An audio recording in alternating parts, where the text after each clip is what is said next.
It's Sunday morning. It is Taylor's birthday. Happy birthday, Taylor. And we are headed to a new to us beach in between Bucerias and Punta Mita. So I am excited. The pictures that we saw online looked absolutely amazing. It was a little hard to find this morning. We just drove down past the parking lot, but yeah, turned back around and we are walking through the jungle to get to the beach. I kind of like that there's a little height. For sure.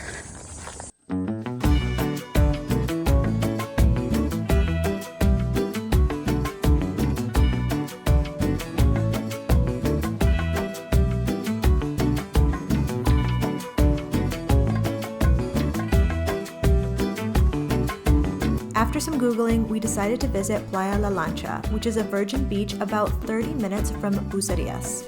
It's popular with surfers and paddleboarders. After you park in front of the OXXO and cross the street, it's a 10-minute walk through the jungle to the water.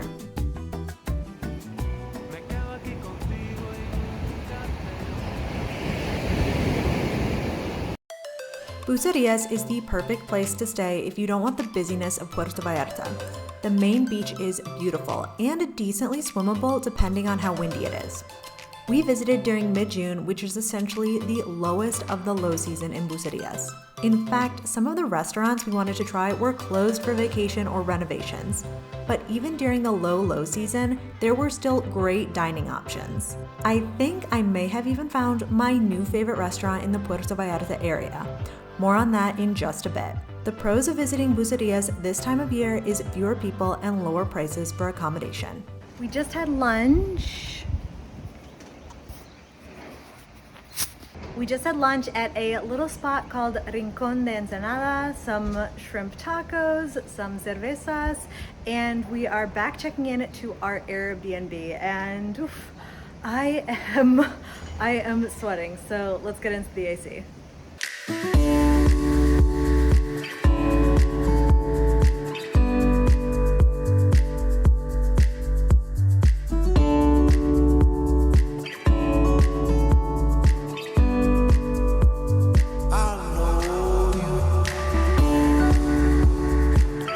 Another nice find by Taylor.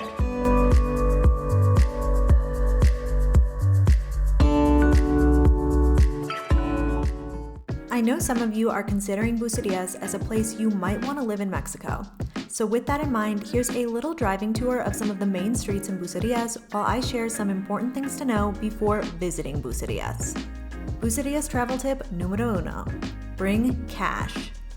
It's always good to travel with pesos on hand in Mexico, but this was especially true in Bucerias.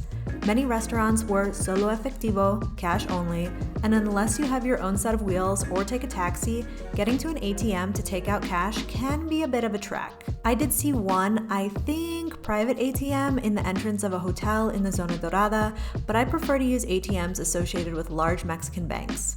Next up, beware of the time zone. Unlike the majority of Nayarit, which is on Mexican Mountain Time, popular beach towns such as Punta de Mita, Sayulita, San Pancho, and Bucerias are on Mexican Central Time. This means Bucerias and the surrounding towns are on the same time as Puerto Vallarta. Even if the time changes on your phone while traveling through Nayarit to reach your final destination, know that once you're on the coast, all cities in this area operate on the same time zone as Puerto Vallarta. Last but not least, watch where you're walking. As we were walking around Bucerias, it was impossible not to notice all the construction happening, everything from new builds to hardcore renovations.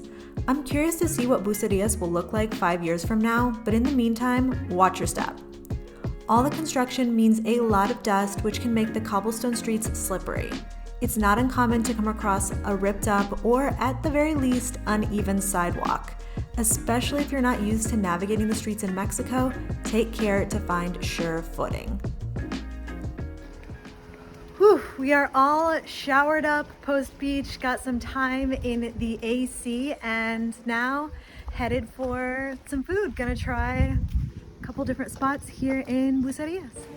Google let us know that Karen's Place is one of the most popular beachfront restaurants in Bucerias. We just had drinks here and ordered the guacamole, and a lot of the staff spoke English, so this seems to be a pretty popular gathering spot for foreigners in Bucerias. Another top spot in Bucerias is La Postal, which is an Italian restaurant dishing up thin crust pizza and homemade pasta. Seriously, do yourself a favor and get the pasta. We went to La Negra on Taylor's birthday, and this spot really wowed us. Located just a couple of blocks back from the beach, La Negra is 2 floors. The upstairs is open air with lots of plants, a pretty bar, and a couple of disco balls. La Negra has one of the best burgers I've eaten in Mexico to date, plus some really gourmet tacos and a creative cocktail menu. I repeat, I will go back to Bucerias just to eat at La Negra again. Alrighty, we are about an hour south of Bucerias, a little more than an hour, and we are doing a hike today to Las Animas beach. The starting point here is Boca de Tomatlan. Shout out to my friend Janine for recommending this incredible hike. It's one of my favorite things I've done in the Puerto Vallarta area to date. Over on her blog, Janine in the World, she has a detailed guide for how you can hike from Boca de Tomatlan to Playa Las Animas. I will link her post in the description below. We drove to the hike's starting point in Boca de Tomatlan, but in case you don't have a car, Janine's post has got you covered with how to get there via public transportation. If you do drive from Bucerias, just try to avoid rush hour since you need to go through Puerto Vallarta.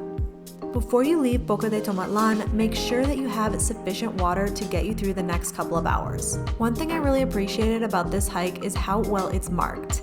Not something that you can say all the time in Mexico.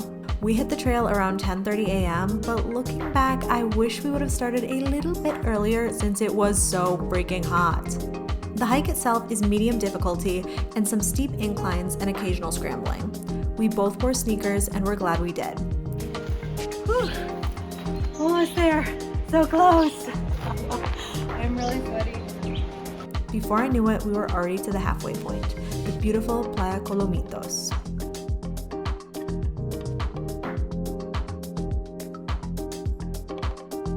I know I said it was really hot for our hike, but with the breeze off the water, well, that just kept it all really bearable, all very enjoyable.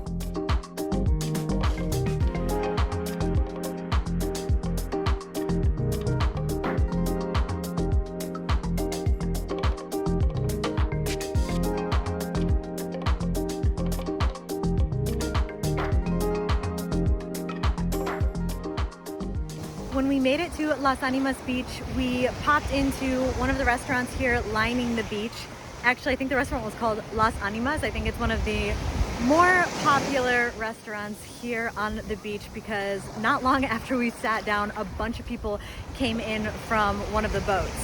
But had some lunch, had some beers, and now we're just chilling. This little hike has definitely been, I don't want to call it a little hike, it was pretty strenuous at times. This hike has definitely been one of my favorite hikes that I've done in Mexico to date. I think we're gonna hang out here for a little while longer and then try to snag one of the water taxis back to Boca de Tomatlan. I don't think I want to do the hike back. If you're still watching this video, first, I want to know who you are. Let me know in the comments and share what other destinations you'd like to see a Mexico travel vlog for.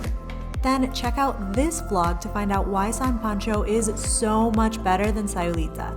I'm Alex from backpackingbrunette.com. Thanks for watching.